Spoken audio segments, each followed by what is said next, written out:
Imaginez que votre vie peut devenir cette lumière éclatante au milieu d'une nuit profonde et glaciale.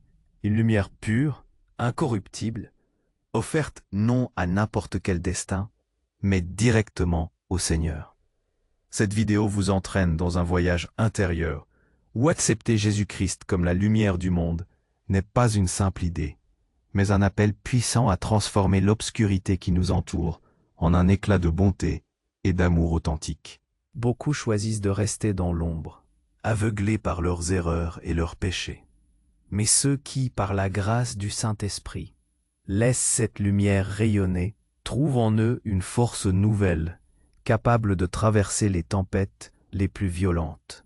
À travers la puissance des paroles de l'Évangile, nous comprenons que notre témoignage, nos bonnes œuvres, ne sont pas là pour attirer la lumière sur nous-mêmes, mais pour honorer celui qui nous a donné cette flamme inextinguible. Dans cette lumière, il n'y a pas de place pour la corruption, car elle reste pure, telle une eau limpide, impossible à troubler. Pourtant, cette pureté se manifeste véritablement quand nos cœurs s'ouvrent non seulement aux justes, mais aussi à ceux qui vacillent, aux pécheurs que nous sommes tous appelés à aimer, sans jugement.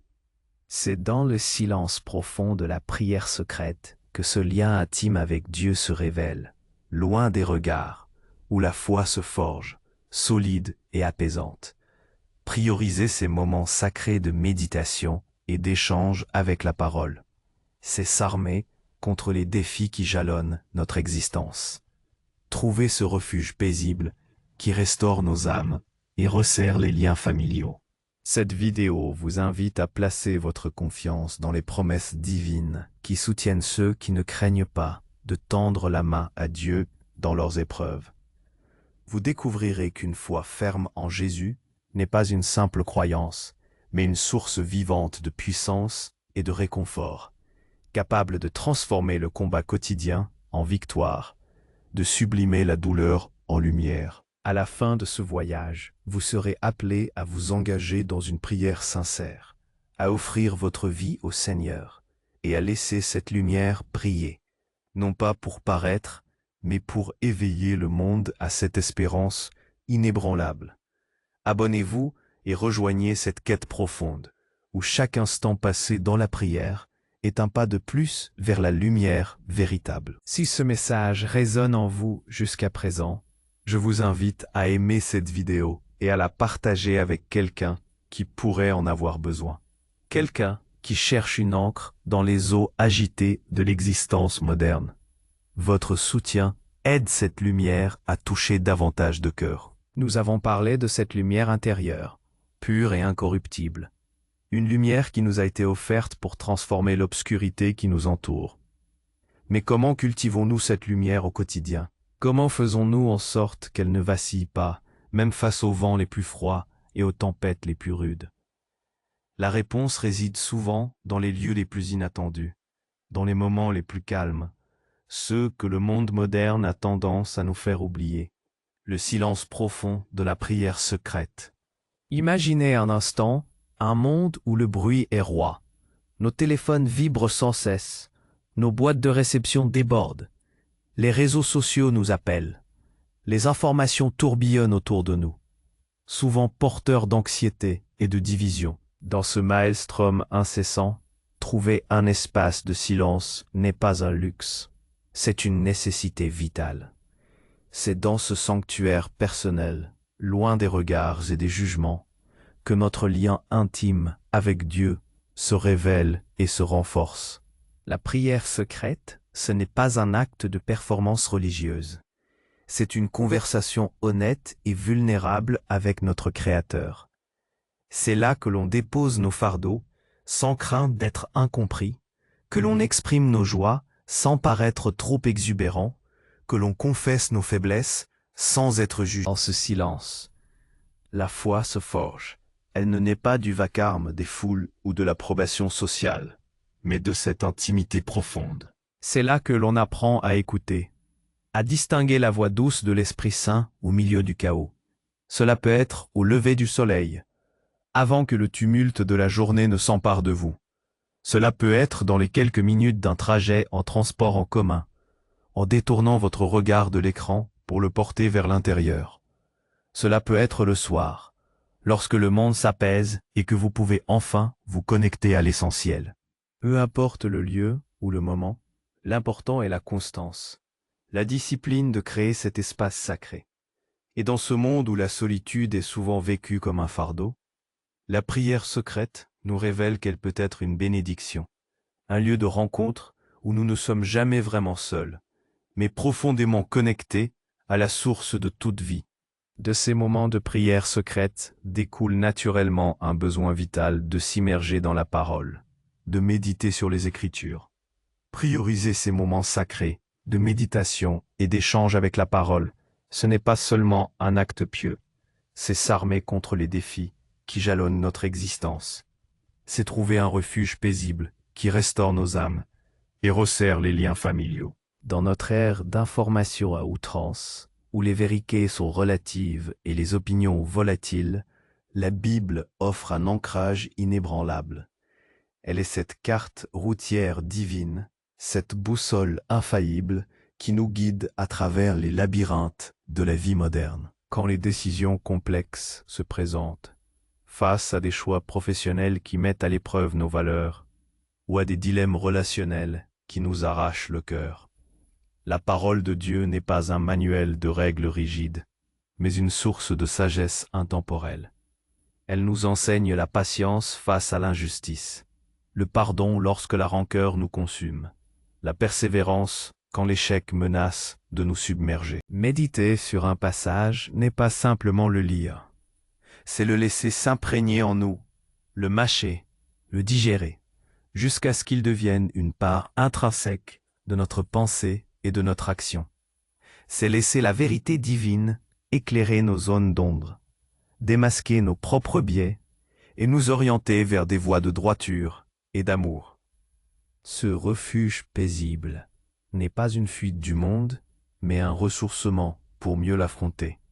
Combien d'entre nous se sentent épuisés, à bout de souffle, déconnectés de leur propre essence? La parole est un baume pour l'âme, un restaurateur de force, un renouvellement d'esprit. Elle nous rappelle notre valeur intrinsèque aux yeux de Dieu, au-delà de nos réussites et de nos échecs, des likes et des désapprobations. Elle nous donne la perspective éternelle qui transcende les préoccupations passagères de notre quotidien.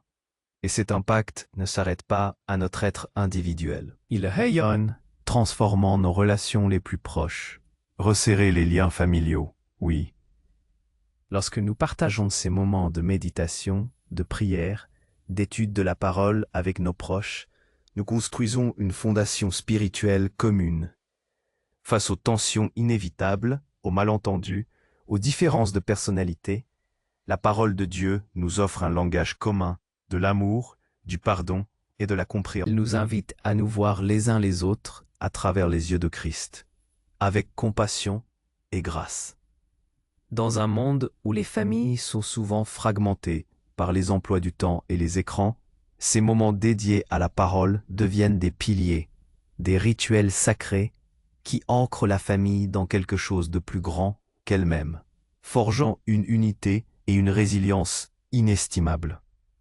Toute cette pratique spirituelle, qu'elle soit dans le silence de la prière ou l'étude de la parole, nous conduit à une confiance inébranlable dans les promesses divines.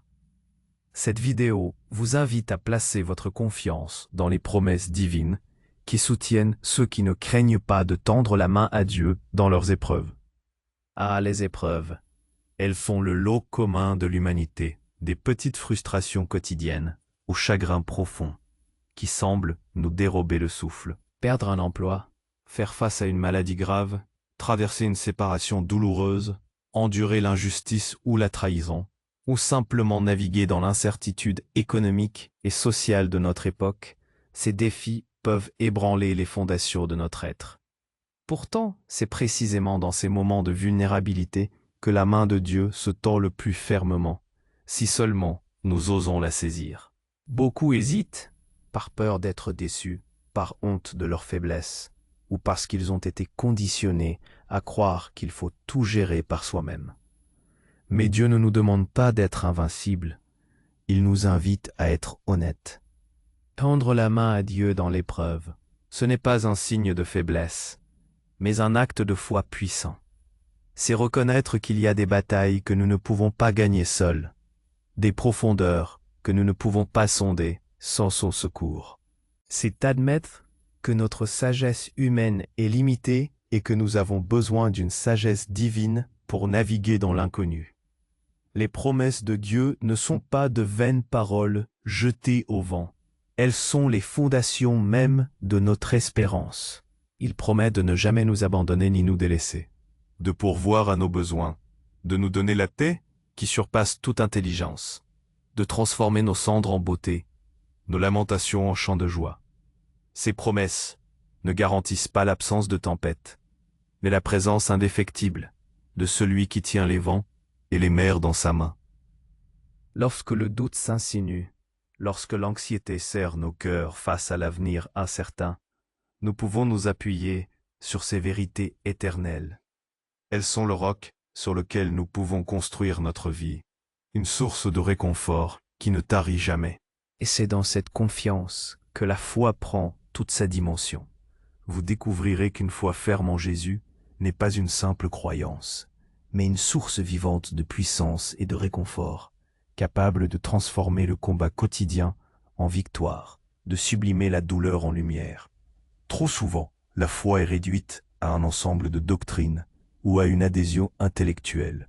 Mais la foi en Jésus, telle que l'Évangile nous la révèle, est une force dynamique, une énergie spirituelle qui alimente notre résilience, notre persévérance et notre capacité à aimer, même quand cela est difficile.